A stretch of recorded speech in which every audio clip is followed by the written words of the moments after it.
할렐루야. 오늘도 주님께서 함께 하시는 좋은 날 되길 예수의 이름으로 축원합니다. 우리 함께 기도하겠습니다. 살아 역사하시는 하나님, 오늘도 우리 한 사람 한 사람 가운데 역사하여 주시옵소서. 살아있는 주의 말씀으로 우리 한 사람 한 사람의 마음과 삶을 축복하시고 변화시켜 주시고 능력 있게 하여 주셔서 하나님의 살아계심과 능하심과 구원하심을 하나님 날마다 경험하는 삶을 살 수 있도록 축복하여 주시옵소서. 굳어있는 마음, 하나님 돌처럼 단단해져 있는 영혼을 녹여주시고 하나님께 순종하며 하나님의 뜻을 성취해가는 영광스러운 삶을 살아가는 주의 자녀들 되게 하여 주시옵소서. 각 가정마다 축복하여 주시고 하나님 오늘 예배드리는 모든 교회들이 하나님의 말씀으로 하나님의 성령의 임재하심 안에서 새로워지게 하여 주시옵소서. 우리의 예배를 기뻐 받으신 주님을 찬양하며 살아계신 예수 그리스도의 이름으로 기도합니다. 아멘. 오늘 하나님께서 우리에게 주시는 말씀은 마태복음 24장 42절에서 44절까지 말씀입니다. 쉬운 성경으로 봉독하겠습니다. 그러므로 항상 깨어 있어라. 왜냐하면 언제 너희 주님께서 오실지 너희가 알지 못하기 때문이다. 이것을 명심하여라. 만약 도둑이 언제 들어올지 집주인이 안다면 미리 준비를 하고 도둑이 집에 들지 못하도록 할 것이다. 그러므로 너희도 준비를 해야 한다. 인자는 생각지도 않은 때에 올 것이다. 아멘.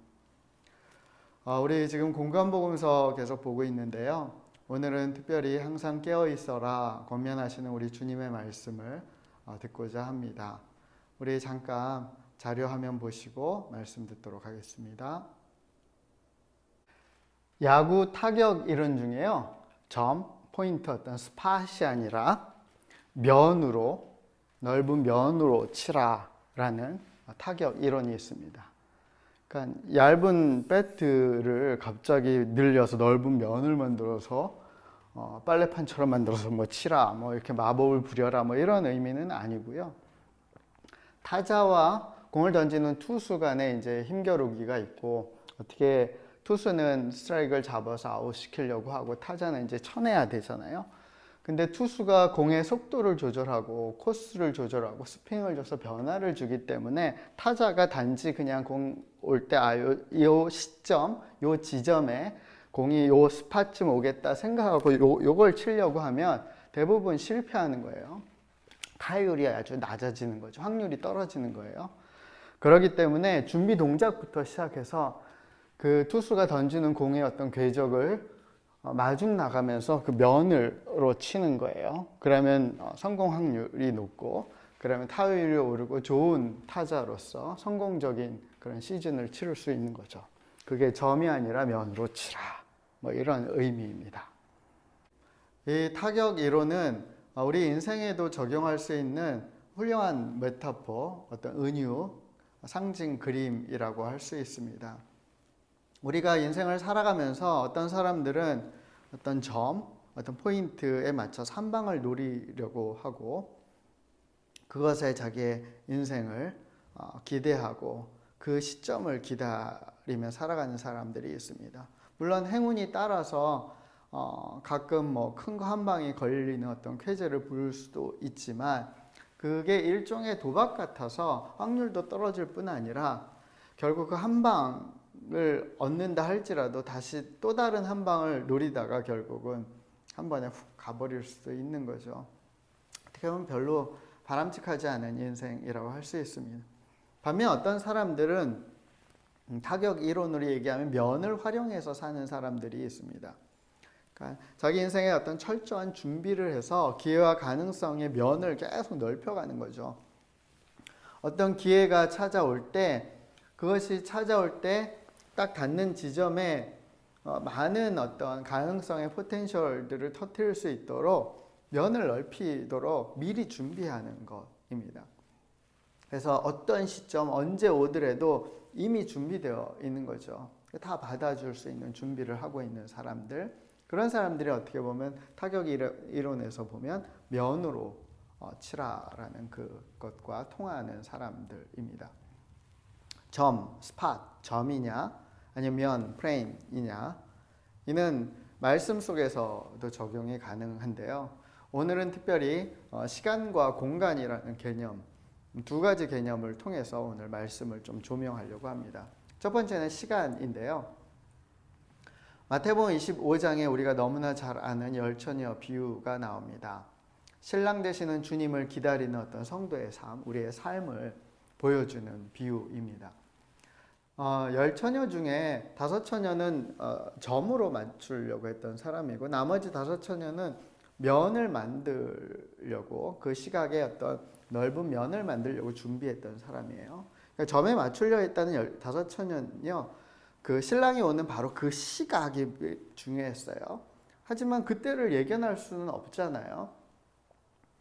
물론 뭐 그 즉석에서 그때 임기응변처럼 어떤 대처를 할 수도 있지만, 임기응변할 수 있는 것은 늘 제한적이에요. 그리고 임기응변을 아무리 잘하는 사람이라 할지라도 여러분, 결정적인 것은요, 대부분 임기응변으로는 어떻게 감당할 수가 없어요. 우리 인생에서 대부분 미리 준비돼야 되는 거죠. 그런 의미에서 나머지 5처녀는 그렇게 준비했던 거예요.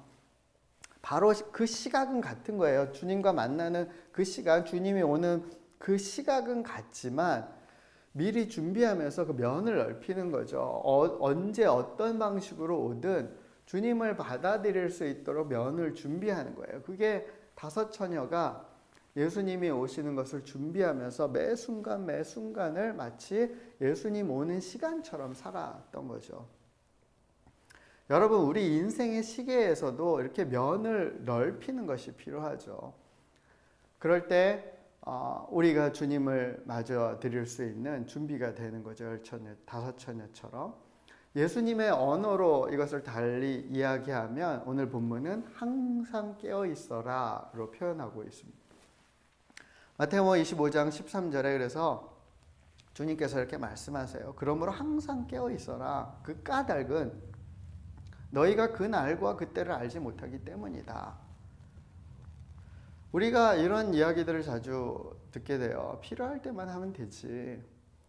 죽기 전에만 믿으면 되지. 뭐 이렇게 매일매일 그렇게 열심히 믿어야 돼. 뭐 그렇게 많이 예배드리고 기도하고 말씀 보고 그렇게 어렵게 살아. 하지만 이것은 예수님의 뜻과는 분명히 벗어나는 교만한 태도이고, 어떤 우리의 깊은 착각에서 시작되는 잘못된 계산, 오산인 거예요. 그 까닭은 지금 25장 13절에서 얘기하는 것처럼 우리가 그때를 알지 못하기 때문에 그렇죠. 바로 그 스팟, 그 점을 알지 못하는 거예요. 그렇기 때문에 겸손하게 우리는 면을 넓히는 거죠. 그 시간의 면을 넓혀서 어떠한 시간, 어떤 때든 받아들일 수 있도록 만드는 것. 그것이 예수님의 언어로 이야기하면 항상 깨어 있어라. 너희가 언제나 깨어 있어라. 언제 주님이 오시든, 언제 어떤 일이 닥치든, 하나님께서 언제 너희에게 큰 믿음의 그 은혜의 기회를 주시든 그것을 받아낼 수 있도록 항상 깨어 있어라 라고 말씀하시는 거예요. 우리는 이 사실을 겸손하게 받아들여야 되고 예수님의 말씀처럼 항상 깨어 있어야 합니다. 예수님께서는 왜 무엇을 위해서 깨어 있어야 된다라고 말씀하시죠? 열처녀 비유에서 주님 맞이하려고. 이것을 오늘 본문은 24장 42절에서 44절에서 강조하시는 내용이잖아요. 그러므로 항상 깨어 있어라. 왜냐하면 언제 너희 주님께서 오실지 너희가 알지 못하기 때문이다. 이것을 명심해라. 만약 도둑이 언제 들어올지 집주인이 안다면 미리 준비를 하고 도둑이 집에 들지 못하도록 할 것이다. 그러므로 너희도 준비를 해야 한다. 인자는 생각지도 않을 때에 올 것이다. 주님께서 언제 우리의 삶 가운데 오실지 우리가 알 수가 없기 때문에, 알 까닭이 없기 때문에 그런 거예요. 여러분, 우리 인생의 가장 중요한 순간, 우리에게 하나님께서 허락하실 어떤 좋은 기회가 어느 순간에 올지 모르는 거예요. 그게 오늘일 수도 있고 내일일 수도 있고 일주일 후일 수도 있고 몇 년 후일 수도 있어요. 그건 누구도 몰라요.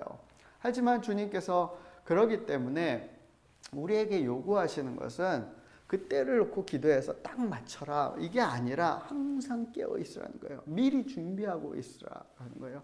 언제 하나님이 그 기회를 주시든, 언제 하나님께서 그 은혜를 주시든, 언제 하나님께서 우리에게 직접 임하시든 그 순간을 놓치지 않도록 그렇게 준비하라는 거예요. 여러분, 하나님의 은혜는 당장 이 시간, 오늘 임한다 할지라도 전혀 이상할 게 없는 거죠. 여러분 준비되어 계십니까? 여러분 그것을 맞이할 준비를 하고 계십니까? 여러분의 매일매일의 삶은 그것을 향하고 계시고 그것을 위해서 넓은 면으로 열려 계십니까? 주님은 오늘 우리에게 그것을 묻고 계십니다. 그래서 오늘 예수님은 우리에게 항상 깨어 있어라, 항상 준비되어 있어라 라고 말씀합니다. 그렇다면 우리는 항상 어떻게 깨어 있을 수 있을까요? 마태복음 26장 40절에서 41절입니다. 제자들에게 오사 그 자는 것을 보시고 베드로에게 말씀하시되 너희가 나와 함께 한 시간도 이렇게 깨어 있을 수 없더냐. 시험에 들지 않게 깨어 기도하라. 마음에는 원이로되 육신이 약하도다. 이 말씀은 예수님께서 기도하러 산에 올라서 열심히 정말 간절히 기도하시는데 제자들은 그때마다 잠들잖아요. 돌아오면 잠들어 있고 돌아오면 잠들어 있고 그때 제자들에게 주님께서 이렇게 말씀하시는 거예요. 너희가 나와 함께 한 시간도 이렇게 깨어 있을 수 없냐. 나와 이렇게 깨어서 이 하나님이 나에게 주시는 이 너무나 귀한 이 결정적인 이 시간들을 준비할 수 없느냐라고 묻고 계신 거죠. 그러면서 뭐라고 말씀하시죠? 깨어 있도록 기도하라. 그러니까 우리가 항상 깨어 있으려면 우리가 반드시 해야 되는 게 뭐죠? 필수 조건은 기도인 거예요. 기도. 그것이 예수님의 분명한 해답이에요. 기도. 기도하면 항상 깨어 있을 수 있는 거예요. 기도하면 정말 이 시간, 이 공간, 이 상황 속에서 하나님이 내게 말씀하시고자 하는 것들을 하나님의 뜻을 분별하고 깨어 있을 수 있고 하나님이 나에게 요구하시는 것들을 준비할 수 있는 그런 상태가 되는 거죠. 기도하지 않으면 우리 육신이 연약해서 우리가 그냥 쉬고 싶고 그냥 마음대로 하고 싶고 그냥 널브러지고 그냥 원하는 대로 쾌락을 쫓아서 게임을 하고 SNS를 하고 유튜브를 보고 여러 가지 인터넷을 뒤지면서 그냥 보낼 수 있는 거예요. 우리 마음이 원해도 내가 좀 다시 믿음으로 정신 차리고 살아야지 하면서도 우리 육신이 약해서 그렇게 그냥 방치될 수 있는 거예요. 근데 그걸 깨트릴 수 있는 힘은 어디에 있다고요? 여러분 무릎 꿇고 기도하는 거예요. 그 순간 이게 아닌데 그냥 그렇게 후회만 하지 마시고 즉시로 무릎 꿇고 기도하는 거예요. 하나님 아버지, 이 상황 속에서 내가 깨어있게 해주십시오. 이 상황 속에서 하나님의 뜻을 분별하고 하나님이 내게 요구하시는 것, 하나님이 이 시간 나에게 허락하시고자 하는 것이 무엇인지 알고 나아갈 수 있도록 하나님 주님 도와주십시오. 하나님 역사해 주십시오라고 기도할 때, 그리고 하나님의 뜻을 구하고 하나님의 말씀에 순종할 때 그때 우리가 깨어나게 되는 거예요. 항상 깨어있을 수 있는 길은 기도예요. 힘써 기도하는 거예요. 깨어날 때까지 기도하는 거예요. 내 어떤 불안, 걱정, 내 어떤 잡념들 그것으로부터 깨어나는 거예요. 깨고 일어나는 것. 그것이 기도예요. 그것을 깨고 일어나서 하나님 안에 들어가는 거. 하나님의 생각 안에, 하나님의 마음 안에 들어가, 하나님 뜻 안으로 들어가는 거. 그것이 항상 깨어서 기도하는 거죠. 기도는 때로는 노동같이 힘든 것이라서 우리가 회피하고 싶죠. 그래서 어떤 의미에서는 예수님께서는 제자들에게 그렇게 간절하게 호소한 것처럼 우리에게도 지금 이 시간 그리고 매일매일 그 여러분이 방치하는 그 시간 이렇게 촉구하세요. 너희가 나와 함께 한 시간도 이렇게 깨어있을 수 없냐? 사랑하는 누구야? 너 한 시간도 나와 깨어있을 수 없니? 내 앞에서 기도하면서 내 뜻을 구할 수 없니? 내 마음을 구할 수 없니? 라고 주님께서 우리에게 촉구하고 계십니다. 여러분의 하루 가운데 여러분은 얼마나 많은 시간 깨어 있으십니까? 얼마나 주께 향해서 깨어 있고 하나님의 뜻에 깨어 있고 여러분 인생을 향한 하나님의 그 부르심의 소망에 깨어있고 말씀에 깨어있고 뜻에 깨어있고 참된 의미에 깨어있고 사랑하는 데 깨어있고 축복하는 데 깨어있고 공의를 실천하는 데 깨어있고 정말 진짜 사는 것처럼 깨어있는 시간이 얼마나 되십니까? 그것에 여러분 고개가 갸우뚱거려지고 마음이 먹먹하고 답답하시다면 우리는 지금 이 시간 바로 무릎 꿇어야 합니다. 기도해야 합니다. 하나님 앞에 정말 간절하게 애통하며 기도해요. 하나님 깨어있도록 기도합니다. 하나님 깨워주십시오. 내 영을 깨워주십시오. 내 생활을 깨워주십시오. 내 삶을 깨워주십시오. 하나님 뜻대로 깨워주십시오. 사랑하는 여러분, 우리가 깨어날 때 하나님이 우리에게 허락하는 이 시간들을 허비하는 것이 아니라, 세월을 낭비하는 것이 아니라 하나님께서 허락하신 그 놀라운 은혜의 시간들을 우리가 맞이하게 될 것입니다. 깨어 기도하라. 깨어 기도하라. 깨어 기도하라. 예수님께서는 우리에게도 동일하게 말씀하십니다. 우리가 그렇게 기도할 때, 깨어날 때 우리의 시간의 면은 넓어질 것입니다. 어떤 시간이든 자신 있게 주님을 맞이할 수 있는 준비가 되는 거죠. 여러분, 주님을 맞이할 준비가 되었다라는 것은 우리의 삶에 어떤 일이 우리에게 다가와도, 누구를 만나도 사실은 그 상황과 함께 은혜를 충분히 나누고 누릴 만한 힘을 갖추고 있다는 것을 의미합니다. 여러분, 이게 단지 그냥 주님 앞에 깨어있고 주님을 맞이할 준비하라, 이게 뭐 어떤 천국을 바라보고 그때만을 위해서 그냥 마치 맹신처럼 살라는 것이 아니라 이 순간순간의 시간에 우리가 주님을 맞이할 준비가 되어 있다는 것은 이 순간순간의 우리 삶의 현장, 이 시간에 우리가 어떠한 일을 만나든지 넉넉하게 그것을 감당하고도 남는 힘이 있고 은혜가 있고 축복이 있고, 그것을 통해서 하나님의 영광을 올려드릴 수 있는 충분한 삶의 어떤 능력들이 나타나게 될 수 있다는 것입니다. 정말 활성화되는 거예요. 내 인생이 깨어나서 활성화되는 거예요. 뭔가 목표를 갖고 비전을 갖고 꿈을 갖고 그것을 이루려고 내가 정말 힘써 준비하고 그것을 위해서 노력하고 활동하는 진짜 깨어나 있는 삶으로 열리게 되는 것을 의미하는 거죠. 사랑하는 여러분, 죽게 깨어나면 우리의 인생 여러 가지 상황에도 깨어나는 것입니다.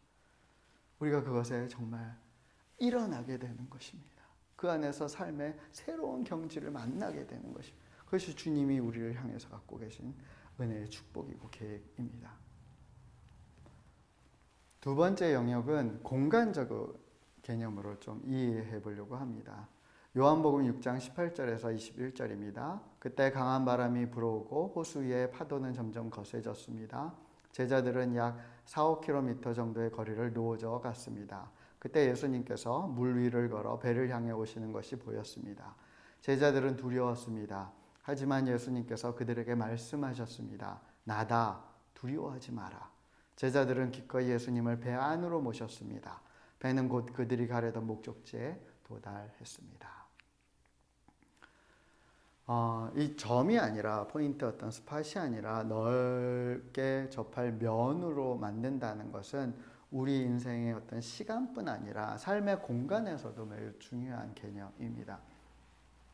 이 구절이 그것을 참 잘 보여주는 그림 언어와 같은데요. 제자들이 배 타고 다음 목적지로 가려는데 거센 풍랑을 만나죠. 우리 인생을 살아가다가 우리가 그 다음 스텝으로 어떤 곳을 가려고 하는데 마치 여러 가지 우여곡절을 만나고 힘든 일들을 만나고 마음에 어떤 풍랑이 일어나고, 그래서 앞으로 나아가기가 정말 어려운 상황을 만나는 것처럼 제자들은 그런 지금 상황에 처해 있는 거죠. 그들은 처음엔 자신의 힘으로 이를 극복하려고 해요. 그래서 노를 힘써져서 나아가려고 하지만 얼마 가지 못하고 풍랑에 오히려 계속해서 밀리기 시작합니다. 역부족인 거예요. 그때 예수님께서 그들에게 다가오세요. 여기까지가 이제 어떻게 보면 우리의 인생 속에서 펼쳐질 수 있는 상황이죠. 주님은 사실 어떻게 보면 매일 우리에게 다가오시긴 하잖아요. 이제 요 다음이 중요해요. 그들 앞에 이제 몇 가지 선택이 있는데요. 첫 번째는 본문에 나오는 거죠. 유령이다! 라고 그들은 사실은 그 상황이 얼마나 무서웠겠어요. 얼마나 두려웠겠어요. 갑자기 풍랑에 휩싸인 것도 무섭고, 어둠 속에서 풍랑 속에서 배가 막 그냥 종이배처럼 찢어질 것처럼 막 이렇게 요동치는 것도 힘든데 물 위로 어떤 사람이 걸어오니까 너무 두려운 거죠. 그들에게 첫 번째 주어진 선택은 두려워서 외면해 버리는 거죠. 그리고 두 번째는 그들 중에는 어부들이 있었잖아요. 전문가들이 있었다고요. 그 어부들을 전면에 내세워서 극복하는 방법을 다시 모색해 보는 거예요. 세 번째는 가까이서 보니까 예수님이 무리를 걸어오시네요. 예수님께 도움을 요청하는 거예요. 풍랑 좀 잠잠하게 해주십시오. 잠잠해지면 예수님 감사합니다. 그리고 또 이제 노을 져서 가는 거죠. 그게 세 번째. 네 번째는 예수님을 배 안에 모시어 드리는 것입니다. 여러분 보통 신앙이 없으면 1번과 2번을 오고 가는 거죠. 두려워서 외면하거나 아니면 전문가나 어떤 좀 더 도움을 얻을 수 있는 힘에 의지해서 극복해 보려고 노력하는 일들을 계속 하게 돼요. 교인들이라면 1번에서 3번을 좀 왔다 갔다 하지 않나 싶어요. 두려워 외면하기도 하고 전문가나 내 어떤 기술 아니면 내 지혜들을 아니면 어떤 검색을 해서 어떤 것들을 방법을 찾아서 극복해 보려고 하고 가끔 이제 필요할 때 정말 도저히 안 될 때 너무나 힘들 때 그때 예수님께 잠깐씩 도움을 요청하는 거 이것을 왔다 갔다 하죠. 하지만 예수님께서 우리에게 진짜 원하시는 것은 사실 2번과 4번 사이에 있으면서 무게중심을 4번 가운데 두는 거죠. 예수님을 배 안에 모셔서 어떤 상황들을 전문적인 힘으로 극복하려고 노력도 해보고 때로는 예수님의 도움을 요청하고 그 도움을 잠깐 받는 것에서 그치는 것이 아니라 늘 우리 인생의 그 배, 그 항해 가운데 예수님을 선장으로 모셔드리는 거죠. 그래서 어떠한 상황을 만나든 어떠한 공간 속에 들어가든 어떠한 물길 속으로 휘말려 들어가든 우리 안에 예수님을 모시고 있기 때문에 사실 준비되어 있는 삶, 그게 이 본문에서 이야기하는 메시지입니다. 이것이 항상 깨어있으라의 공간적인 버전이 아닌가 싶어요. 항상 우리 안에 예수님을 모셔서 어떤 곳에 가든지 예수님과 함께 있기 때문에 능히 그 문제들을 풀어낼 수 있고 능히 하나님의 뜻을 이루는 복된 삶을 살아낼 수 있는 것, 공간적인 면을 넓히는 거죠. 어떠한 상황, 어떠한 공간, 어떠한 처지 가운데 들어갈지라도 받아낼 수 있는 예수라는 면으로, 예수라는 포용성으로 받아들이는 거예요. 우리가 기도하면서 주여 지금 여기에 오시옵소서, 이것도 굉장히 의미 있고 참 좋은 그런 기도이지만 그보다는 우리는 내 안에 계신 주님, 내 안에 늘 거주하시는 주님, 주님을 신뢰합니다. 지금 이곳에서도 당신의 뜻대로, 당신의 능력으로 하나님 역사하소서. 하나님 나는 주님을 따르겠습니다. 사실 이렇게 기도할 수 있다면 더 바랄 수가 없는 거죠. 이것이 사실 우리가 기대하는 어떤 최고의 신앙의 모습이 아닌가 싶습니다. 그런데 어떻게 하면 내 안에 주님을 모실 수 있는가? 요한복음 6장에서는 굉장히 파격적으로 예수님께서 말씀하세요. 굉장히 충격적인 말씀이라서 사실은 이 말씀을 듣고 많은 사람들이 이해가 안 되고 충격을 먹고 힘들어서 떠나버렸다고, 예수님을 떠나버렸다고 그렇게 성경은 기록되어 있습니다. 55절입니다. 나의 살은 참된 음식이며 나의 피는 참된 음료다. 나의 살을 먹고 나의 피를 마시는 사람은 누구든지 내 안에 있고 나도 그 사람 안에 있다. 살아계신 아버지께서 나를 보내셨고 나 또한 아버지 때문에 살고 있는 것처럼 나를 먹는 그 사람은 나 때문에 살 것이다. 하늘에서 내려온 빵은 너희 조상들이 먹고 죽었던 빵과 같지 않다. 이 빵을 먹는 사람은 영원히 살 것이다. 그래서 주님께서는 우리 안에 들어오시려고 우리 인생의 그 항해, 그 배 안에 아예 들어와 계시려고 늘 한 몸처럼 다니시려고 주님이 결단하셨는데 그게 뭐죠? 생명의 빵으로 우리에게 먹힌 바 되는 빵과 밥이 되시려고 참된 음식이 되시기로 참된 음료가 되시려고 결정하신 거예요. 그래서 내가 내 살과 피를 너에게 주니 너는 것을 받아들이고 먹고 너희 안에 내가 있게 하고 내 안에 너희가 있게 하라. 이게 단지 그냥 잠시 그냥 어떤 게스트룸, 손님을 맞이하는 게스트룸에 잠깐 모셨다 그냥 또 필요 없을 때 그냥 내보내드리는 그런 방식이 아니라 내 살과 피처럼 그냥 하나가 되는 거죠. 그것이 주님을 모신다라는 의미예요. 주님이 원하시는 그림인 거예요. 그렇게 우리 안에 주님을 먹고 주님을 마시고 주님을 받아들이고 주님을 내 살과 피처럼 떼낼 수 없는, 그 무엇으로도 끊어낼 수 없는 나와 하나 되는 존재, 내가 주님이고 주님이 내가 되는 존재로 그렇게 믿음으로 완전히 받아들일 때, 그럴 때 우리는 주님과 모든 상황 속에서 마주하게 되는 거죠. 우리는 어떤 공간에서도 능히 이길 수 있는 그런 정말 면이 넓은 사람이 되는 것이라고 할 수 있습니다. 이는 항상 깨어있으라의 존재화 버전이 아닐까 싶어요. 그것은 세상에 점 같던 내 존재가 예수님을 모시면서 넓은 모든 것을 맞아 들일 수 있는 면 같은 존재로 변화되는 것이에요. 단지 생존의 문제, 그 스팟스팟의 문제에 어떤 전념하며 살았던 내가 이제는 다양한 인생의 문제들을 넉넉하게 받아들일 수 있는 폭넓은 존재로 변화되는 것을 의미하는 거예요.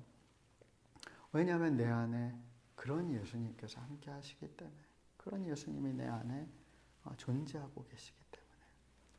사랑하는 지체 여러분, 점 같은 나, 스팟 같은 나, 세상에 어떻게 보면 아주 미물 같은 나를 부르셔서 어떤 것도 능히 받아낼 수 있는 넓은 면 같은, 정말 끝없는 대지 같은 그런 존재로 넓히시는 은혜를 여러분 받아내십시오. 그것을 위해서 우리가 해야 될 게 뭐죠? 항상 깨어서 기도하는 것입니다. 우리의 시간이 그렇게 넓어지게 되는 것입니다. 그리고 늘 언제나 우리 주님을 내 안에 모시도록, 우리 주님이 내 안에 살과 피가 되도록 주님을 모시고 주님과 함께 동행할 수 있도록 거룩한 삶, 거룩을 지키는 삶에 내 자신을 드릴 필요가 있습니다. 말씀을 정리하려고 합니다. 사랑하는 여러분,